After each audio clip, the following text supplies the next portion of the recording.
Good afternoon. I'd like to thank President Conway Turner for inviting me to be here today to be a part of this celebration, your celebration. In New York, a few weeks ago, I was sitting with a Buffalo State student who's graduating today. Upon learning that I was given the 2016 commencement speech, she responded immediately and with great enthusiasm, "Don't be boring." So I thank you for the advice, Grace. I'll do my best.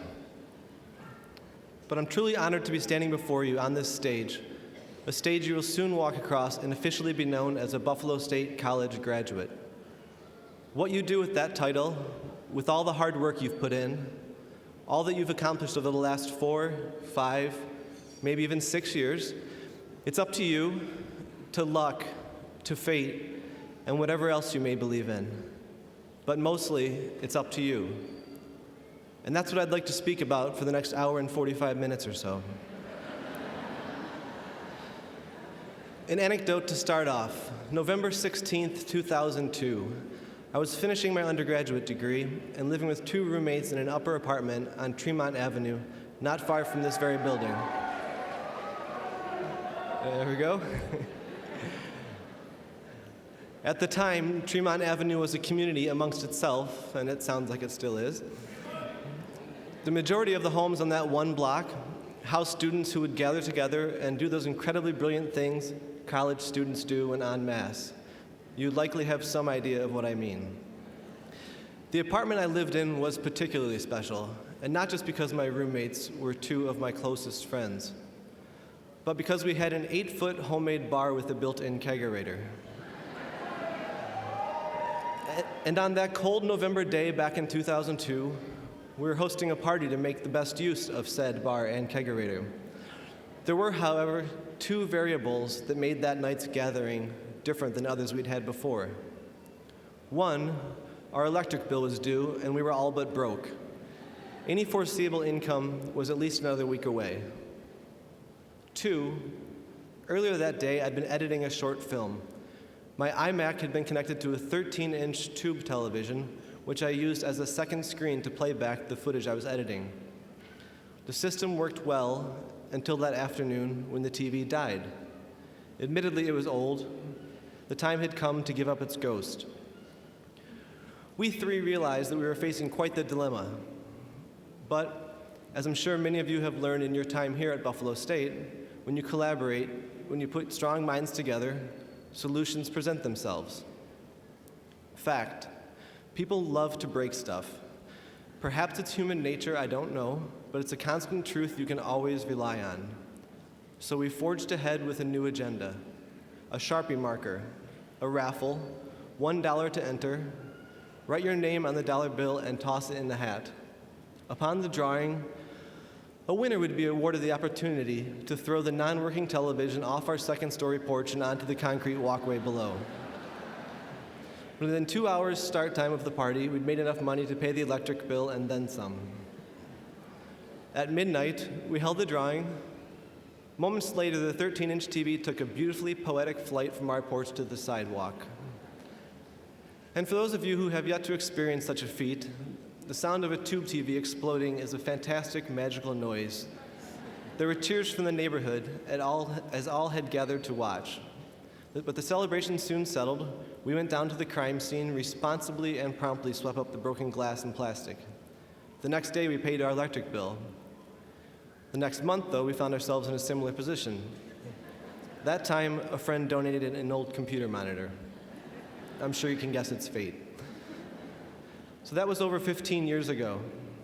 Today, that innovative team of 3 Buffalo State students has matured into 1 United States Marine Corps Harrier jet pilot turned regional manager at a major U.S. corporation, 1 successful watchmaker at the world-renowned Central Watch Company in Midtown Manhattan, and 1 award-winning writer-producer.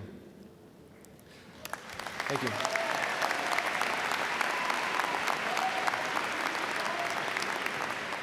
The moral of the tale, I suppose, is twofold. You too can evolve from throwing TVs off porches to a more respected position in society. And the distance from where you sit now is not that far from the next step, from reaching the goals you've set for yourself once you leave this ceremony. But that's up to you and the journey you take.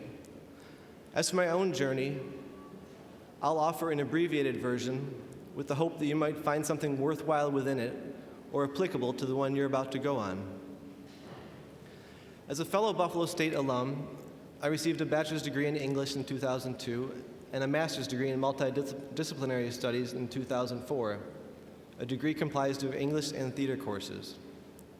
But after graduation, I was unsure of my next move. I was overwhelmed, I was lost. I wanted to write and to be a writer, but I had no idea how to accomplish that. I wanted to live in New York City, but I had no idea how to accomplish that. I saw an opportunity: apply for an MFA in playwriting at Brooklyn College, a prestigious program that might help me become a real writer. I felt safe in academia, and the plan would get me to New York. But before I applied, I received some advice I'd like to share with you today in hopes that you may draw a parallel. I was sitting with another Buffalo State College alum, a successful writer-producer who would later become a great mentor and close friend. He asked why I wanted to go to Brooklyn College for yet another master's degree. I told him just what I told you. The program offered a safe place for me to become a better writer while I figured out what to do next. He asked why I didn't just move to New York and write. I wrote every day. I had several plays and short films to my name. You already are a writer, he said. The advice that followed came from his own experiences. It was about risk. The bigger the risk he'd taken in his career, the larger the reward had been. Sure, there'd been failures along the way, but the rewards outweighed the failures by far. I realized that I was in abeyance, that I'd put myself in this position on my own accord. I was afraid of the risk. I was afraid of failure. So a new plan was put into motion. Sell my ever-so-sporty 97 Dodge Neon to afford the security deposit on a 250-square-foot Brooklyn apartment. Move to New York and write like a madman. Be broke. Live off rice and hot dogs. Head out every morning, resume in hand, knock on doors of production companies, begging for work of any kind, and all the while write. I churned out pages upon pages, sketches, stories, plays, television scripts, and a lot of unreadable, useless crap. But I knew that I had to keep up the practice of daily writing because it was up to me. If and when an opportunity presented itself, I was going to be ready. After some time, just as the savings were about to run out, I was offered a job as a production assistant on a television pilot. And that's when my career in TV began. Over the next several years, I moved up a few levels in the television world and had a handful of plays produced. I was still writing every day. Eventually, the call came that I'd been waiting for, hoping for, dreaming about, an offer to be a staff writer on an NBC series. I took a deep breath and told my colleague I was going to step outside for a short walk. I stood on Jane Street in the West Village and allowed the realization to sink in. The hard work, the struggle, the early morning writing had paid off. I was a professional writer. And over the next 7 years, over the course of multiple series, projects, and adventures, I was mentored on how to write and produce television by the same man who told me to take the risk and move to New York several years prior. Fast forward to January 2015. My agent sent me a script for a new series, asked me to read and let him know what I thought. The script was titled Mr. Robot. It was dark, strange, beautiful, insanely ambitious, and unconventional compared to anything else on television. I interviewed with the creator and an executive producer. I suppose it went well because they offered me the gig a few days later, but I had to decide quickly. Say yes and leave my comfort zone? Relocate to Los Angeles for a few months, a strange town I'd only visited a few times. Say goodbye to my wife, friends, and family. Take a job on a new series that was far outside the box of traditional television.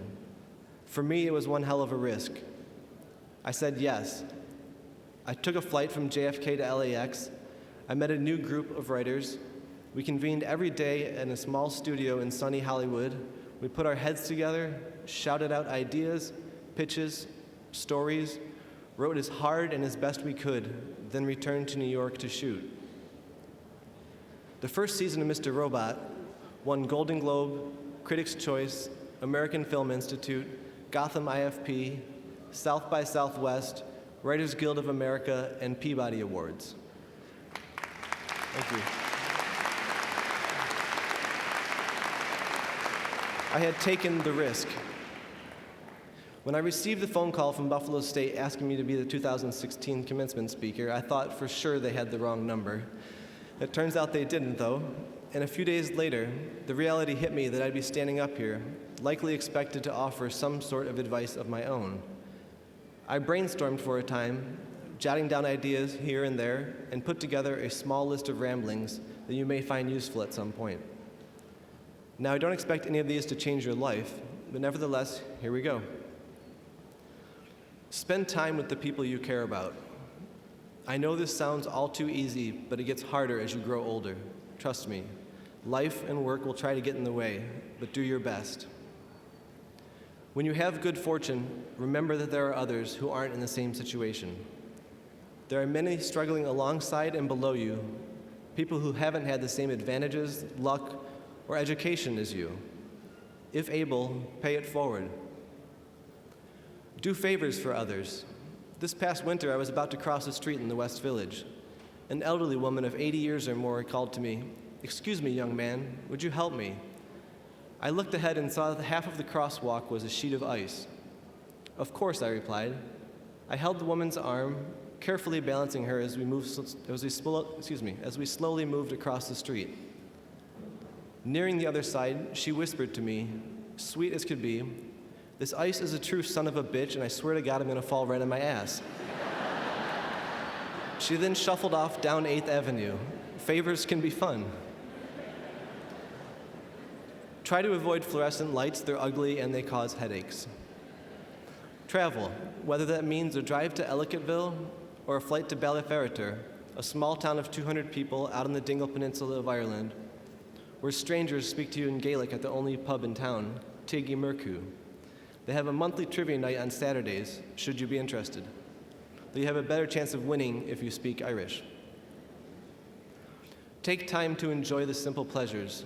A long walk, snow, autumn leaves, coffee, lots and lots of coffee, good bourbon, sit and talk with a friend, a grandparent, listen and learn, share what you learn with others. Know that you can't plan your future. You can try, but there will be twists and turns you never imagined. Follow them and have fun. You may find yourself far from where you'd planned, but also far more pleased with the outcome. And it's okay to get lost, to question, to wander. It may take a while to find your way, and there's nothing wrong with that. Sometimes you need to get lost to make any sense of this life and all the beauty and pain that come along with it. Lastly, know that it goes fast, all of it. So enjoy the ride. I graduated 14 years ago, but it feels like yesterday I was sitting where you are today. Ambitious, anxious, curious, unsure, but hopeful. All right, I'll begin to wrap this up. Half of you are likely hungover as can be if you were like me at my ceremony. The other half possibly bored out of your skulls. I take no offense. But know that when you leave here, the doors of life open. Now, some of you may have the perfect plan. You already know where you're headed in life. You're going to be a teacher, an economist, an ice sculptor. Others may already have jobs lined up, and well played to you. But if you don't know where you want to do right now, that's okay. Maybe you'll be a Marine Corps pilot, a watchmaker, a writer. Maybe you'll host trivia night in a small town in the Dingle Peninsula in Ireland. Or throw TVs off porches until you figure out your next move. But eventually, when an opportunity does present itself, think about saying yes. What lies ahead is up to you. You're now college graduates, and that in itself is truly an incredible feat. So friends, parents, grandparents, professors, and faculty, how about a round of applause for these students and what they've achieved?